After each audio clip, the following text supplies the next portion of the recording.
প্রিয় দর্শক, অনেক অনেক প্রীতি ও শুভেচ্ছা। আমন্ত্রণ জানাচ্ছি বাংলাদেশ টেলিভিশন চট্টগ্রামের বিশেষ আয়োজন বিশিষ্ট ব্যক্তিদের জীবন ও কর্ম নিয়ে অনুষ্ঠান মুখোমুখিতে। এই মুহূর্তে দেশে এবং দেশের বাইরেই যারা এই অনুষ্ঠান দেখছেন তাদের প্রত্যেককে স্বাগত জানাচ্ছি। আমি শাহনাজ রিটন, আর আমার সঙ্গে আজকে যুক্ত হয়েছেন চট্টগ্রাম জেলা আইনজীবী সমিতির সদ্য নির্বাচিত সভাপতি জনাব অ্যাডভোকেট তারিক আহমেদ। স্যার, আমরা এই অনুষ্ঠানে কথা বলি ব্যক্তি জীবন নিয়ে। আমি ভূমিকায় বলছিলাম আপনার ব্যক্তি জীবনের, আপনার ছোটবেলা, বড়বেলা, আপনার এই যে কেটে আসার সময়গুলো সম্পর্কে একটু জানতে চাই। শুরুতে একটু নিশ্চয়ই অনেক কথা বলবো, আজকে আমরা যে সময়টা আছে নিশ্চয়ই অনেক কথা বলবো। শুরুতে একটু জানতে চাই, আপনি 3 যুগের বেশি সময় ধরে একজন আইন পেশার মানুষ, আজকে দাঁড়িয়ে আপনি সেই পেশা নিয়ে, এই আইন জীবনের এই দীর্ঘ সময় কাটানো নিয়ে তৃপ্ত কি? আলহামদুলিল্লাহ, আমি আমার দীর্ঘ পেশাগত জীবনে আমি আনন্দিত এবং পুলকিত। ছোটবেলায় যখন ইউর এইম ইন লাইফ, আমরা সবাই নিশ্চয়ই লিখেছি ইংলিশে, বাংলাতে, তোমার জীবনের লক্ষ্য রচনা লেখা। আপনি রচনা লেখার সময় কখনো কি লিখেছেন আপনি আইনজীবী হবেন? না, সত্যি বলবেন কিন্তু। আমি কখনো আইনজীবী হব এই চিন্তা আমার ছিল না। তবে ডান পিঠে ছিলাম, দুষ্টুমি করতাম। আমার শিক্ষা জীবন high school, government Muslim high school, খেলাধুলা করতাম। তো যেভাবে সবাই সাংস্কৃতিক কাজে তখন জড়িত ছিলাম। কলেজ লাইফের একদিন ডিবেট হচ্ছিল। আমার মহসিন কলেজের অধ্যক্ষ ছিলেন মরহুম মোবাশ্বের আলী স্যার। বাংলা সাহিত্যের উপর ওনার অনেক দখল ছিল। একদিন আমি কলেজ সাংস্কৃতিক অনুষ্ঠানে বেশ কিছু আপনার পুরস্কার পেলাম। স্যার আমাকে রুমে ডেকে নিয়ে বলল, এই তুই উকিল হবি। আমি বললাম, স্যার উকিল? তোর বাপ উকিল, তুই উকিল হবি। তখন এটা কি স্যার আপনার ওই যে ডিবেট করার ক্ষমতা দেখার কারণে বলা? ইন্টারমিডিয়েট যখন পড়ি তখন। এরপরে এলোমেলো জীবন চলা, যা হয় রাজনীতির সাথে জড়িত ছিলাম। তো এই করতে করতে বিএ পাস করলাম। গ্র্যাজুয়েশন নেওয়ার পরে একটা সময় ওই যে মাস্টার্সে কল করবে যাব, এই সময় আমার এক বন্ধু বলল যে আমি ল পড়ছি। তো আমি আর বাদ যাই কেন। এখানে কথা হচ্ছে যে ওখানে যখন গেলাম, আপনারা হয়তো মনে করবেন মহসিন কলেজে পড়লে চিটাং কলেজের কামাল ভাইকে চিনতেন, অ্যাকাউন্টেন্ট ছিল কামাল ভাই। কামাল ভাইকে দেখলাম ল কলেজে। কামাল ভাই কী করেন? আমি তো এখানে অ্যাকাউন্টেন্ট হিসেবে আছি, আপনি বিয়ের নিয়ে আসেন, রেজিস্ট্রেশন নিয়ে আসেন। পরের দিন গেলাম, ভর্তি করাই দিল। গিয়ে দেখি ওখানে শিক্ষক যারা আছেন। আপনি কি স্যার ল কলেজের কথা বলছেন? Law college. তখন গেলাম, দেখি প্রিন্সিপাল ছিলেন ইউএন সিদ্দিকী সাহেব, উনি অসুস্থ। ভারপ্রাপ্ত ছিলেন আমাদের ব্যারিস্টার সলিমুল হক মিল্কি, সম্পর্কে আমার আত্মীয় ছিলেন। তারপরে ক্লাসে দেখলাম শামসুদ্দিন আহমদ মির্জা, বাবার বন্ধু, মুজিবুর রহমান সাহেব বাবার বন্ধু। সবাই তো গত হয়েছেন, সবাই আছেন। একজন ব্যারিস্টার সাইফুদ্দিন মাহমুদ সাহেব আছেন। আইনজীবী হব তেমন কোনো উদ্দেশ্য ছিল না। সারাদিন মিছিল মিটিং করতাম, রাতে এসে একটু পড়তাম। পরীক্ষা দিলাম, আল্লাহর কি হুকুম জানি না, আমি অ্যাডভোকেট হয়ে গেলাম। এখন অ্যাডভোকেট হয়ে প্র্যাকটিস করবো কি করবো না দোটানায় ছিলাম। আমার বাবা আইনজীবী ছিলেন, পৈতৃক কিছু ব্যবসা ছিল আমাদেরই ওই চাকতাই এলাকায়।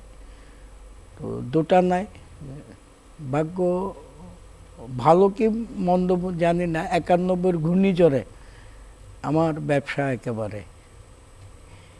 তখন চিন্তা করলাম কোথায় যাই। কলটিতে মনোনিবেশ করলাম।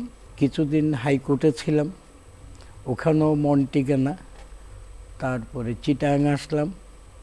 এই করে করে কীভাবে 36 বছর চলে গেল আমি জানি না। মাঝে বেশ কিছুদিন সরকারি দায়িত্বও ছিলাম, পিপিও ছিলাম। আমি একটু করে ছোটবেলার গল্প শুনতে চাই আপনার কাছ থেকে, যেহেতু এটি মোটামুটি একটু বায়োগ্রাফি, অটোবায়োগ্রাফির মতোই।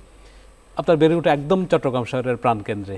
বলা হয়ে থাকে যে চট্টগ্রাম শহরের গোড়াপত্তনের সাথেও আপনাদের সেই যেখানে জন্ম, চাকতাইয়ের কথা বলছিলেন, আমার পূর্বপুরুষ। জি, এটা আসলে যে ব্যবসা বাণিজ্য, সেই কর্ণফুলী নদী, বাণিজ্য, ইবনে বতুতার স্মৃতি বিজড়িত এই চট্টগ্রামের সাথে জড়িত, সেই সময়টার একটু গল্পগুলো শুনতেন। এখন যেরকম ঢোকা যায় না, সেই খাতুনগঞ্জ কেমন ছিল, আপনার বেড়ে ওঠাটা কেমন ছিল? আমার বেরুটা ছিল, আমার যে বাসা, যে বাড়ি যেটা আছে খাল পাড়ে, তারপরে একটা রাস্তা, তারপর আর কিছু ছিল না, সবগুলো ছিল জলাশয়।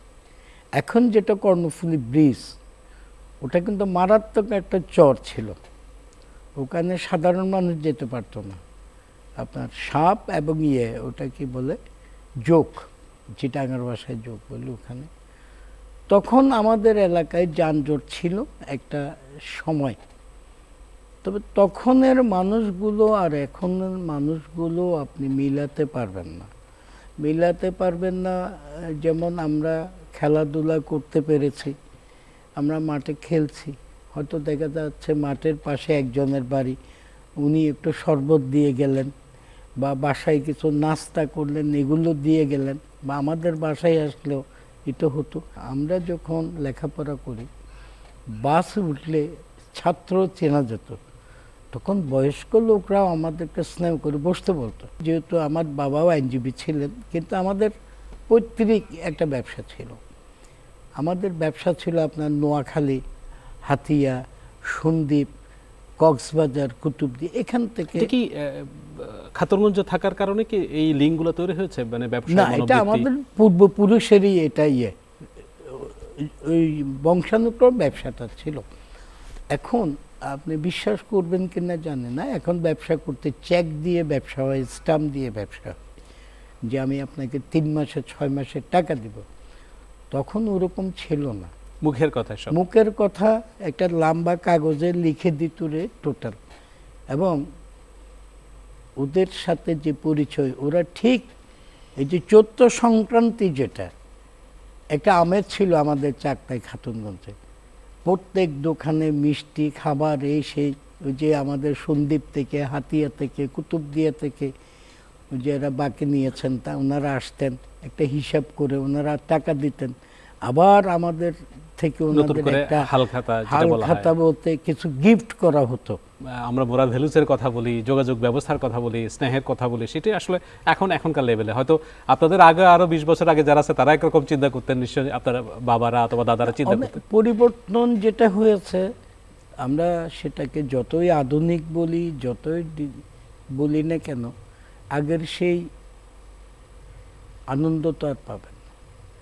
আমার বাড়ি থেকে আমার নানার বাড়ির দূরত্ব হেঁটে গেলে 7 মিনিট। আপনি জেলখানার ঠিক পিছনে হচ্ছে আমার নানার বাড়ি। আমার মা কখনো দিনে আমার নানার বাড়িতে আসতেন, রাত্রে। আমার মা কিন্তু একদম শহরের কলিজার মেয়ে, এবং আমার মায়ের যখন বিবাহ হয় তখন তিনি ক্লাস 8-এ পড়তেন, ডাক্তার খাস্তগিরি উচ্চ বিদ্যালয়। হ্যাঁ, এই যে একটা ওনার কাছ থেকে যে শিক্ষা, অনুশাসন, এখন তো সেটা নেই। এই যে দীর্ঘ 36-37 বছরের যে কেরিয়ার, সেখানের কিছু গল্প শুনতে চাই। এই জীবনটা কি করে পার করলেন? এখানে কিছু ছোট ছোট ঘটনা, দুঃখের ঘটনা, সুখের ঘটনা একটু করে শুনতে চাই। আমাদের সুখেরও কোনো অভাব নাই, আমাদের দুঃখেরও কোনো অভাব নাই। বাইরে থেকে দেখলে মনে হয় আমাদের বর্ণাঢ্য জীবন, আমরা সব সময় স্যুট টাই পরে থাকি। হ্যাঁ, বাইরে মানুষ মনে করে উকিল সাহেবের অনেক টাকা, কিন্তু দিন শেষে যে আমরা ওই চিন্তা করে করে ঘুমাতে হয়, এটা ম্যাক্সিমাম মানুষ জানেন। আর আমাদের সময় আর এখনের সময় পার্থক্য আছে। আমরা মূলত মক্কেলে আমাদেরকে একটা সম্মানী ফিস দিতেন। আগে ওনাদের পেপারসগুলো আমরা দেখতাম, একজন আসামি আসলেন বা ওনার পক্ষে একজন প্রতিনিধি আসলেন, ওনার কাগজটা দেখতাম, দেখে মোটামুটি একজন আইনজীবী অনুমান করতে পারে যে ওনার জামিনটা কি আদৌ হবে না আরেকটু সময় নেবে, বা উনি সত্যি বলছেন কিনা মিথ্যা বলছে। যেমন আমি মার্ডার কেসের কথা বলি, একজন যদি মার্ডারার আসে আপনার কাছে, সেটিও একটু ব্যাখ্যা করতে পারেন আসলে আপনারা তখন নিতেন কিনা, অথবা না মার্ডার সত্যি যদি মনে হয় যে না সে আসলে কথা হচ্ছে যে একজন অপরাধী, সে যে ধরনের অপরাধী করুক না কেন, তার একটু আইনি সহায়তা পাওয়ার অধিকার সে রাখে। আমরা যে কথায় বলি না অমুক আসামের মামলা আমি করব না, কিন্তু আমাদের আইন বা সংবিধান সেটা বলে না। আমাদের কাছে আসে। তো আমাদের কাছে যারা আসে অনেক সময় আমরা চিন্তা করি তার অপরাধ মোটামুটি আমরা ধরতে পারি। না, আমি এই প্রশ্নটাই করছিলাম, সেটা তো আসলে সামগ্রিক ইস্যু, কিন্তু আপনি ব্যক্তিগতভাবে অথবা কেউ যদি চিন্তা করে সেটা তো সে করতে পারে, এটা স্বাধীন পেশা। আপনি যদি মনে করেন যে না, সে আমি এভিডেন্স মনে হচ্ছে সে আসলে নির্দোষ না, আমি তার মামলা নিব না, এরকম ঘটনাগুলো কি ঘটে কিনা? তো আপনার এইরকম ঘটনা হয়েছিল আমার জীবনে। একটা ছিল রাউজানের সীমা ধর্ষণ মামলা, আমার কাছে খুব আলোচিত ঘটনা, এটা আলোচিত, আমার কাছে এসেছিল। তো আমি পড়ে এবং ঘটনা দেখে আমি বলছি না, এই মামলা আমি করব না। এক রিসেন্টের মধ্যে একটা মামলা ছিল কক্সবাজারের ওসি প্রদীপ, আমি বিনয়ের সাথে প্রত্যাখ্যান করেছি যে এই মামলা করব না, এই মামলা করব না। এরকম অনেক কিছুই আছে, কিন্তু আনন্দও আছে। আর বিশেষ করে এখন আমরা এমন এক সংস্কৃতিতে ঢুকে গিয়েছি, এখন আর আদালতে বিচার হয় না। কোনো একটা ঘটনা হলে পরে ফেসবুকে সেটার অর্ধেক বিচার শেষ, মানে পাবলিক ট্রায়াল বলি আমরা, মিডিয়া ট্রায়ালের কথা বলি, মিডিয়া ট্রায়াল শেষ। যে আসলে কারণে অনেক সময় এই বিচার ব্যবস্থাটা বাধাগ্রস্ত হচ্ছে। আমি শুধু উকিলদের ক্ষেত্রে বলি না, অন্যান্য অনেক প্রফেশনে, সরকারি বেসরকারি না, এটা আসলে আমাদের মোরাল ভ্যালুস। আমি বললাম তো, আমাদের আমি সবাইকে সামগ্রিক নিয়ে যে বলেছি। অবক্ষয়, এটা একটা আমরা ছোঁয়া। কোথায় যাব আপনি দেখেন, আমরা কিন্তু কোথায় যাব? পজিটিভ সাইডও তো আছে, এরকম অসংখ্য মানুষ আছে যারা ভ্যালু নিয়ে চলে। না, নিশ্চয় না থাকলে পৃথিবী তো থাকতো না। আমরা সবাই যদি আমরা ফেরাউন হয়ে যেতাম তাহলে তার দেশ থাকতো পৃথিবী না। ধ্বংস হয়ে যেত। আমাদের মাঝে তো এখনো আছে। এখনো আপনি যদি মসজিদে যান দেখবেন অনেক মানুষ আছে, সে আজানের আগে গিয়েছেন, বসে আছেন, সবাই চলে আসছে, উনি বসে আছেন। এখনো অনেক মানুষ আছেন দেখবেন না, খাওয়ার সময় জিজ্ঞাসা করে এটা কি। অনেক আছে দেখবেন এখনো মুরগি খায় না হোটেলে, কেন? মরা মুরগি। কিন্তু আমরা কি চাই? চাই না। তো অনেক করেছি, জীবনে অপূরণীয় কিছু নাই। আমি মনে করি আমি এতটুকু এটা যোগ্য আসলে না। আপনি যেমন শুরুতেই বলেছিলেন যে আপনি তৃপ্ত, এটা আমি আসলে তৃপ্ত। এটা ডিপেন্ড করে আসলে আপনি কি করে আপনি লাইফটা লিড করছেন এবং আপনার যে প্রাপ্তি সেটা নিয়ে আপনি সন্তুষ্ট। না, আমি সন্তুষ্ট। আমি সন্তুষ্ট হচ্ছি যে এই কারণে বাংলাদেশে মোটামুটি অনেক জেলায় মামলা করতে গিয়েছি, প্রত্যেক জেলায় সম্মান পেয়েছি। উচ্চ আদালতেও মামলা করেছি, ওখানেও সম্মান পেয়েছি। এবং আজ পর্যন্ত আমার একমাত্র ইনকাম হচ্ছে ওকালতি, এবং সেটা আমি সন্তুষ্ট। আপনি এখন চট্টগ্রাম জেলা আইনজীবী সমিতির শীর্ষ পর্যায়ে, মানে একজন শীর্ষ কর্মকর্তা, সভাপতি, শীর্ষ ব্যক্তি আপনি। আপনার বিশাল একটা টিম, আপনি একটা আইনের শাসনের প্রতিষ্ঠার ক্ষেত্রে আপনার একটা বড় কন্ট্রিবিউশন থাকার সুযোগ আছে। সেক্ষেত্রে আপনি কতটুকু দিতে পাচ্ছেন, দেওয়ার জন্য আপনি মানে আপনি কমিটেড যেভাবেই বলি আর কি, আপনি আসলে কি ভাবছেন সেটা নিয়ে? আসলে আপনার অনেক বেশি দায় এবং দায়িত্ব, যেভাবেই বলি। দায়ও আছে, দায়িত্ব আছে। আমার কাছে আমার সমিতির সদস্যদের প্রত্যাশাও আছে।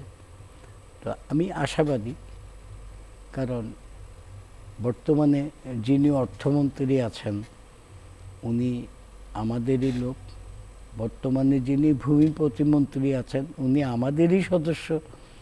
তো আইনজীবীরা বেশি কিছু চায় না, ওনাদের এতগুলো গাদা গাদা করে আইনজীবী আছে।